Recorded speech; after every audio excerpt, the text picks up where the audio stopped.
소희가 식당 문을 여는 시간은 매일 아침 10시였습니다. 혼자였습니다. 육수를 올리고 반찬을 준비하고 테이블을 닦았습니다.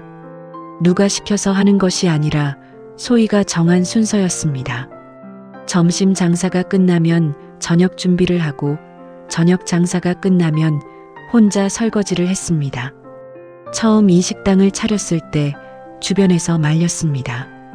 이혼한 여자 혼자 식당을 하면 몸이 버티질 않는다고, 누가 도와주기라도 해야 한다고. 소희는 그 말들을 들을 때마다 그냥 웃었습니다. 힘든 것이라면 이미 충분히 겪었다고 생각했기 때문이었습니다. 결혼 생활은 7년이었습니다. 첫 남편 동현은 나쁜 사람이 아니었습니다. 다만 어머니 앞에서 작아지는 사람이었습니다. 소희가 울어도 어머니 눈치를 먼저 보는 사람이었고, 아내를 지켜주어야 할 순간에 늘 한 발짝 늦는 사람이었습니다. 시어머니 말수는 달랐습니다. 자기 방식이 유일하게 옳다고 믿는 사람이었습니다. 며느리란 그 방식을 온전히 따라야 한다고 생각했고, 조금이라도 벗어나면 그것을 가르쳐야 한다고 믿었습니다. 소희가 처음 그 집에 들어갔을 때 말수는 밥상 차리는 것부터 다시 가르쳤습니다. 국그릇 위치, 수저 방향, 반찬 가짓수, 손님이 있는 자리에서도 틀리면 다시 놓게 했습니다. 소희는 처음에는 배우는 마음으로 했습니다. 두 번째에는 참는 마음으로 했습니다. 세 번째부터는 마음이 없었습니다. 명절마다 사흘씩 부엌을 떠나지 못했고, 친정 방문은 허락을 받아야 했으며, 임신 중에도 제삿날 준비는 소희의 몫이었습니다. 동현은 그럴 때마다 어머니가 원래 좀 그래, 참아라고 했습니다. 소희가 그 결혼 생활에서 가장 많이 들은 말이 참으라는 것이었습니다. 끝은 말순이 소희의 친정 어머니를 직접 찾아간 날이었습니다. 딸을 제대로 키우지 못했다고 그 말을 친정 어머니 앞에서 했습니다. 소희는 그날 이혼을 결심했습니다. 동현은 말렸지만 결국 어머니를 선택했습니다. 이혼 서류에 도장을 찍던 날 소희는 울지 않았습니다. 이미 울 만큼 울었기 때문이었습니다. 이혼 후 2년을 혼자 살면서 소희는 자신을 다시 배웠습니다. 좋아하는 음식, 자고 싶은 시간, 가고 싶은 곳, 아무도 허락하지 않아도 되는 것들이었습니다. 그것들을 하나씩 찾아가다가 요리가 즐거웠다는 것을 다시 알았습니다. 억지로 하는 요리가 아니라 하고 싶어서 하는 요리가 이렇게 다른 것인지 소희는 매일 아침 국솥 앞에 서면서 느꼈습니다. 그래서 식당을 차렸습니다. 그렇게 10년이 흘렀습니다. 식당은 자리를 잡았고 단골이 생겼습니다. 혼자라는 것이 처음에는 쓸쓸했지만 지금은 편했습니다. 누구의 허락도 필요 없이 자기 속도로 사는 것이 소희에게는 작은 자유였습니다. 봉사활동을 시작한 것은 식당이 조금 안정된 뒤였습니다. 월 1회 가까운 쪽방촌에서 식사봉사를 하는 단체에 등록했습니다. 요리를 업으로 삼은 사람이 할 수 있는 일이라고 생각했습니다. 어르신들이 맛있다고 할 때마다 소희는 기분이 좋았습니다. 누군가가 자기 음식을 맛있게 먹는 것을 눈치 보지 않고 바라볼 수 있어서였습니다. 그것이 어떤 만남으로 이어질지는 그때는 알지 못했습니다. 그날도 봉사는 평소와 다름없이 시작됐습니다. 소희는 큰 솥 앞에 서서 국을 끓이고 팀장 선영과 함께 배식 준비를 했습니다. 쪽방촌 어르신들이 한 분씩 쟁반을 들고 줄을 섰습니다. 소희는 국자를 들고 한 분 한 분께 웃으며 인사를 했습니다. 많이 드세요. 어서 오세요. 그 인사가 자연스러워진 것이 봉사를 시작한 지 1년이 넘어서였습니다. 처음에는 어색했던 것들이 익숙해지는 데는 시간이 걸렸습니다. 줄이 절반쯤 지났을 때였습니다. 쟁반을 내미는 손이 눈에 들어왔습니다. 손등의 핏줄, 손가락 마디의 모양. 소희는 그 손을 보는 순간 심장이 한 박자 늦게 뛰는 것을 느꼈습니다. 고개를 들었습니다. 김말순이었습니다. 7년을 같은 집에서 살았던 사람이었습니다. 그 얼굴이 많이 낡아 있었습니다. 머리카락은 흰 머리가 대부분이었고 등이 조금 굽어 있었습니다. 소희가 기억하는 말순은 언제나 곧게 서 있는 사람이었는데 지금 쟁반을 내미는 사람은 그냥 작은 노인이었습니다. 말순도 소희를 알아보았습니다. 두 사람의 눈이 마주쳤습니다. 말순의 얼굴이 굳었습니다. 소희의 손에 들린 국자도 잠깐 멈추었습니다. 뒤에 줄을 선 어르신이 아가씨, 나도 줘요 하고 말하는 소리가 들렸습니다. 소희는 시선을 거두고 국을 떠서 말순의 쟁반에 담았습니다. 말없이, 말순도 말없이 쟁반을 들고 자리로 갔습니다. 두 사람 사이에 오간 것은 국 한 그릇이 전부였습니다. 배식이 끝나고 뒷정리를 하는 동안 소희는 자꾸 말순이 앉아 있는 방향으로 시선이 갔습니다. 말순은 구석자리에 혼자 앉아 밥을 먹고 있었습니다. 천천히 조용히. 소희가 기억하는 말순은 언제나 밥상의 상석에 앉아 있는 사람이었습니다. 식구들이 다 먹어야 수저를 놓는 사람이었습니다. 며느리가 국을 조금 더 담아도 잔소리를 하던 사람이었습니다. 그 사람이 지금 남이 퍼준 밥을 쟁반 위에서 혼자 먹고 있었습니다. 선영이 옆으로 다가왔습니다. 저 어르신 아는 분이에요? 소희가 잠깐 말을 고르다가 고개를 끄덕였습니다. 예전에 알던 분이에요. 선영이 조심스럽게 말을 이었습니다. 저 어르신 여기 온 지 2달 됐어요. 아들이 있는데 재혼하고 나서 연락이 끊겼대요. 아들이 어머니 때문에 전 부인이랑 이혼했다고. 그게 한이 됐나 봐요. 지금 완전히 혼자세요. 소희는 그 말을 듣고 한동안 아무 말도 하지 않았습니다. 선영은 더 묻지 않았습니다. 집으로 돌아오는 버스 안에서 소희는 창에 이마를 기댔습니다. 복잡했습니다. 불쌍하다는 생각이 드는 자신이 이상하기도 했습니다.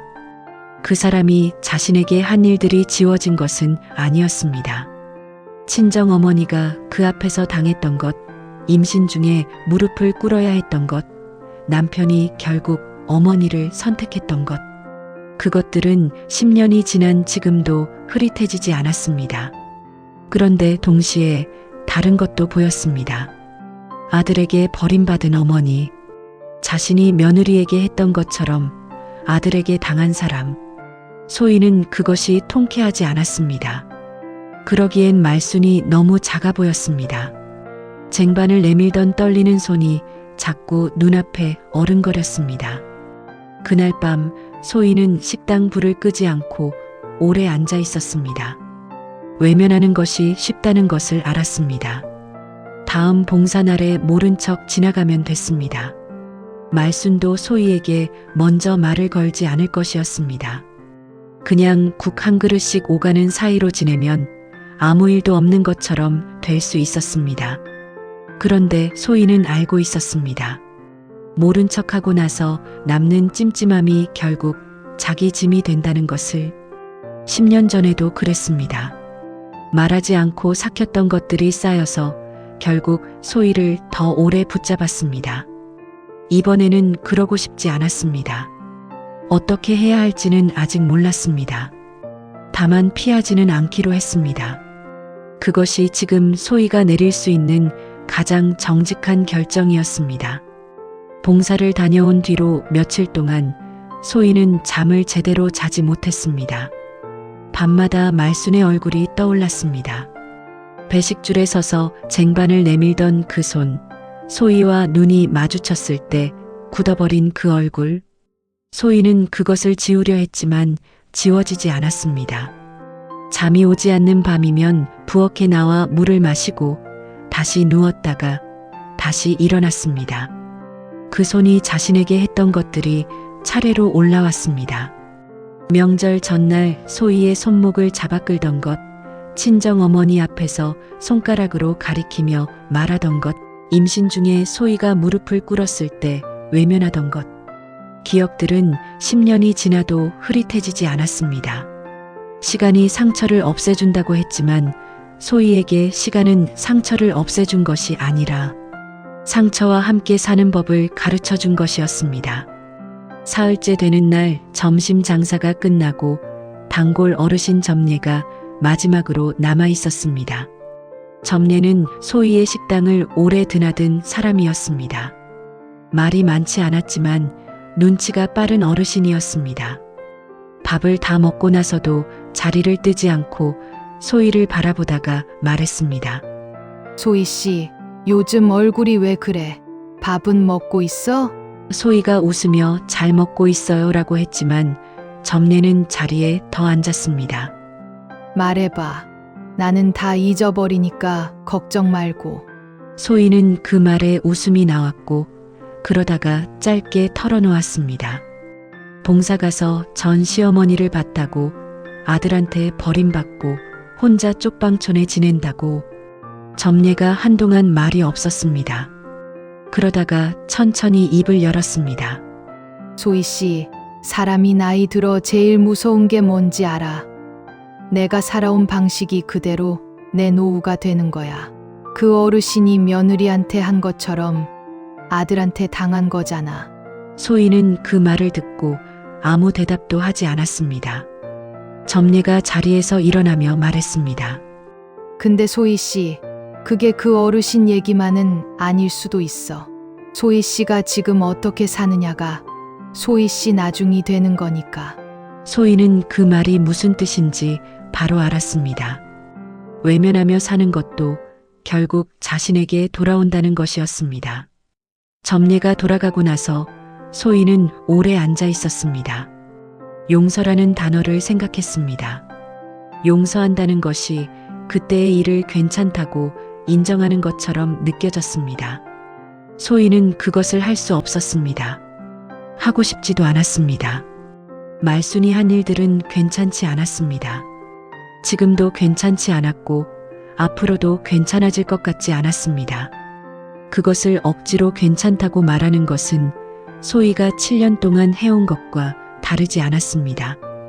참으라는 말을 들으며 괜찮다고 해온 것과 그렇다고 아무것도 하지 않는 것도 답이 아니었습니다. 소희는 그 사이 어딘가에 자신의 자리가 있다고 느꼈습니다. 용서도 아니고 외면도 아닌 것. 그것이 무엇인지는 아직 몰랐습니다. 말순에게 하고 싶은 말이 있는지도 몰랐습니다. 듣고 싶은 말이 있는지도 확실하지 않았습니다. 다만 이대로 모른 척하고 지나가면 그 찜찜함을 평생 안고 가야 한다는 것만은 알았습니다. 저녁 장사를 마치고 설거지를 하면서 소희는 한 가지를 생각했습니다. 말이 필요 없는 것이 있었습니다. 사과도 설명도 화해도 아닌 것. 소희가 매일 하는 것이었습니다. 밥이었습니다. 누군가 배고플 때 밥을 주는 것. 그것이 소희가 10년 동안 이 식당에서 해온 일이었습니다. 아무도 허락하지 않아도 되는 일이었습니다. 그것을 말순에게 해도 되는지는 몰랐습니다. 그러나 해보기 전에는 알 수 없었습니다. 소희는 설거지를 마치고 행주를 개면서 내일 점심 장사가 끝나면 남은 밥을 챙겨보자고 생각했습니다. 대단한 결심이 아니었습니다. 그냥 할 수 있는 것 하나를 하는 것이었습니다. 그것으로 충분할 것 같았습니다. 다음 날 점심 장사가 끝나고 소희는 평소보다 천천히 뒷정리를 했습니다. 서두르지 않았습니다. 설거지를 마치고 나서 냄비에 남은 국을 확인했습니다. 2그릇 분량이 남아 있었습니다. 소희는 용기를 꺼내 국을 담고 밥을 따로 담았습니다. 뚜껑을 닫으면서 잠깐 손이 멈추었습니다. 이것이 옳은 것인지 그른 것인지 소희는 굳이 따지지 않기로 했습니다. 용서도 아니고 화해도 아니었습니다. 그냥 밥이었습니다. 남은 밥을 버리지 않고 필요한 사람에게 가져다 주는 것. 소희가 매일 해온 일이었습니다. 선영에게 미리 받아둔 호수를 메모지에서 확인하고 소희는 식당 문을 잠갔습니다. 쪽방촌까지는 걸어서 10분이었습니다. 소희는 걸으면서 아무 생각도 하지 않으려 했습니다. 그런데 자꾸 생각이 올라왔습니다. 말순이 문을 열지 않으면 어떻게 할 것인지, 열더라도 소희를 보고 닫아버리면 어떻게 할 것인지, 그 상황들을 머릿속에서 미리 겪다 보니 건물 앞에 도착했을 때 발이 잠깐 느려졌습니다. 소희는 숨을 한번 내쉬었습니다. 여기까지 온 것으로 충분하다고 문을 두드리는 것은 그 다음이라고 생각했습니다. 계단을 올라갔습니다. 복도가 좁았습니다. 말순의 방은 복도 끝에서 두 번째였습니다. 소희는 문 앞에 서서 잠깐 멈추었습니다. 노크를 했습니다. 안에서 기척이 있었습니다. 잠시 뒤 문이 열렸습니다. 말순이 소희를 보았습니다. 이번에는 배식줄에서와 달랐습니다. 그때는 굳어버린 얼굴이었는데 지금은 굳음 뒤에 무언가 다른 것이 있었습니다. 당혹감인지 수치심인지 아니면 그 둘이 섞인 것인지 알 수 없었습니다. 말순의 몸이 작아진 것 같았습니다. 소희가 기억하는 말순은 언제나 크고 단단한 사람이었는데 지금 문 앞에 서 있는 사람은 그냥 늙은 여자였습니다.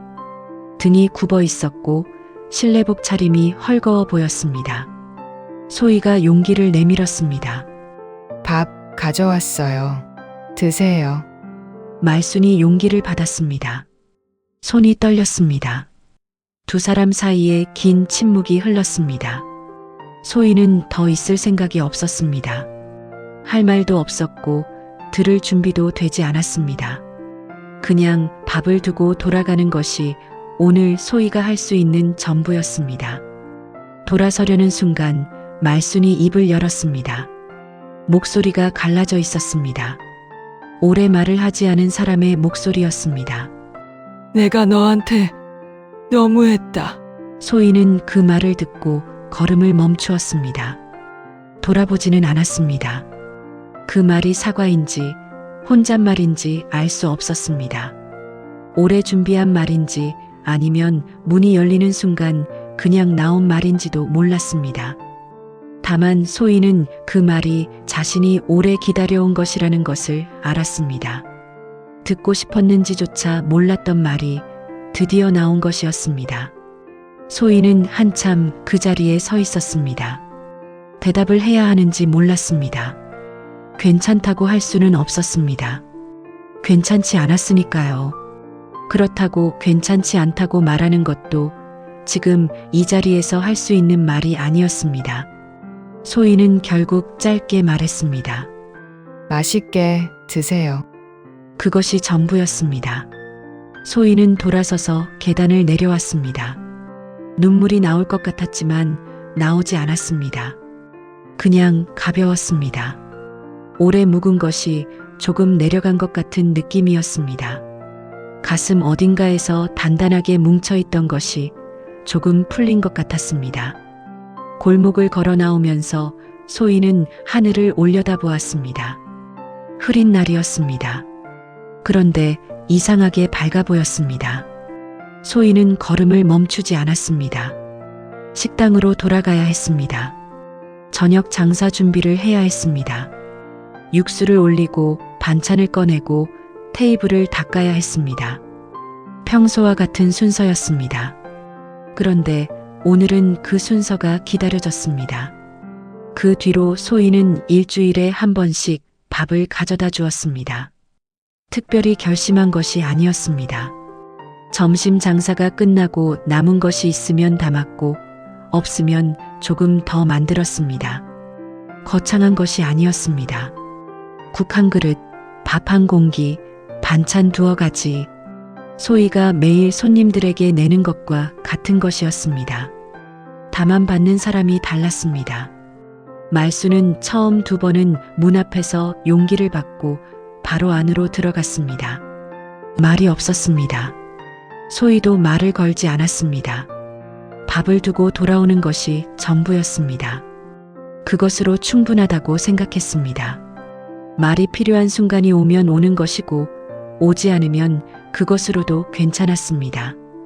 세 번째 방문이었습니다. 말순이 문을 열면서 잠깐 머뭇거렸습니다. 용기를 받으려다가 멈추더니 조용히 말했습니다. 들어와서 먹고 가. 소희가 말순을 바라보았습니다. 말순은 소희와 눈을 맞추지 않았습니다. 문을 잡은 손이 조금 떨렸습니다. 소희는 잠깐 생각했습니다. 들어가야 할 이유도 없었고 거절해야 할 이유도 없었습니다. 소희는 조용히 안으로 들어갔습니다. 방은 작았습니다. 창 하나, 이불 하나, 작은 밥상 하나. 소희는 밥상 앞에 앉았고 말순이 맞은편에 앉았습니다. 두 사람은 말없이 밥을 먹었습니다. 숟가락 소리만 났습니다. 어색했지만 그 어색함이 나쁘지 않았습니다. 소희는 밥을 먹으면서 이 방이 말순의 전부라는 것을 느꼈습니다. 가득 찬 밥상의 상석에 앉아있던 사람이 지금은 이 작은 방 안에 있었습니다. 밥을 다 먹고 나서 말순이 먼저 입을 열었습니다. 동현이한테서는 연락이 없냐? 소희가 숟가락을 내려놓았습니다. 없어요. 말순이 고개를 끄덕였습니다. 더 묻지 않았습니다. 소희도 더 말하지 않았습니다. 그 짧은 대화가 두 사람 사이에 많은 것을 확인시켜 주었습니다. 동현은 어머니에게도 전 아내에게도 없는 사람이 됐다는 것을, 말순이 그것을 알면서 묻는다는 것을. 한참 뒤에 말순이 말했습니다. 내가 왜 오는지 모르겠다. 소희가 잠깐 생각하다가 대답했습니다. 저도 몰라요. 그냥 남는 밥이 있어서요. 말순이 소희를 바라보았습니다. 처음으로 제대로 눈을 맞추는 것 같았습니다. 그게 전부야? 지금은요. 말순이 시선을 내렸습니다. 한참 뒤에 낮게 말했습니다. 그래, 알았다. 그것이 두 사람이 나눈 가장 긴 대화였습니다. 소희는 그날 밥상을 치우고 용기를 챙겨서 자리에서 일어났습니다. 말순이 문까지 따라 나왔습니다. 소희가 신발을 신는데 말순이 말했습니다. 잘 가. 소희가 고개를 끄덕이고 계단을 내려갔습니다. 돌아보지 않았습니다. 그러나 등 뒤에서 문 닫히는 소리가 날 때 소희는 발걸음이 가볍다는 것을 느꼈습니다. 식당으로 돌아오는 길에 점례가 앞에서 걸어오고 있었습니다. 어디 갔다 와? 점례가 물었습니다. 소희가 말했습니다. 밥 가져다 드리고 왔어요. 점례가 소희의 얼굴을 보더니 말했습니다. 얼굴이 좀 풀렸네. 그래요? 응. 뭔가 내려놓은 사람 얼굴이야. 소희는 그 말에 웃었습니다. 내려놓은 것이 무엇인지 정확히 설명할 수 없었지만 틀린 말이 아니었습니다. 저녁 장사를 마치고 식당 불을 끄면서 소희는 생각했습니다. 용서를 한 것인지는 아직도 몰랐습니다. 아마 그 답은 오래 걸릴 것이었습니다. 어쩌면 영원히 나오지 않을 수도 있었습니다. 그러나 소희는 이제 그 답을 서두르지 않기로 했습니다. 용서라는 것이 어느 날 갑자기 완성되는 것이 아니라 매일 조금씩 선택하는 것인지도 모른다고 생각했습니다. 오늘 소희가 한 것은 말순을 위한 것이 아니었습니다. 과거에 묶여 지금을 낭비하지 않기 위해 자신을 위해 한 것이었습니다. 7년의 결혼 생활이 소희에게서 가져간 것들이 있었습니다. 그러나 그 시간이 소희에게 준 것도 있었습니다. 혼자 설 수 있는 힘, 자기 속도로 사는 법, 그리고 남는 밥을 버리지 않는 마음. 소희는 식당 문을 잠갔습니다. 내일 아침 10시에 다시 이 문을 열어야 했습니다. 육수를 올리고 반찬을 준비하고 테이블을 닦아야 했습니다. 혼자였지만 충분했습니다. 아니, 충분한 것을 넘어서 지금 이 삶이 소희의 것이었습니다. 누구의 허락도 받지 않은 온전히 자기 것인 삶. 골목 바람이 차가웠습니다. 소희는 코트 단추를 끝까지 채우고 걸음을 옮겼습니다. 밥 한 그릇이 그것을 가르쳐 주었습니다. 살아온 방식이 결국 자신에게 돌아온다는 것을, 그리고 오늘 자기가 할 수 있는 것을 하며 사는 것이 가장 정직한 삶이라는 것을. 소희는 걸음을 멈추지 않았습니다.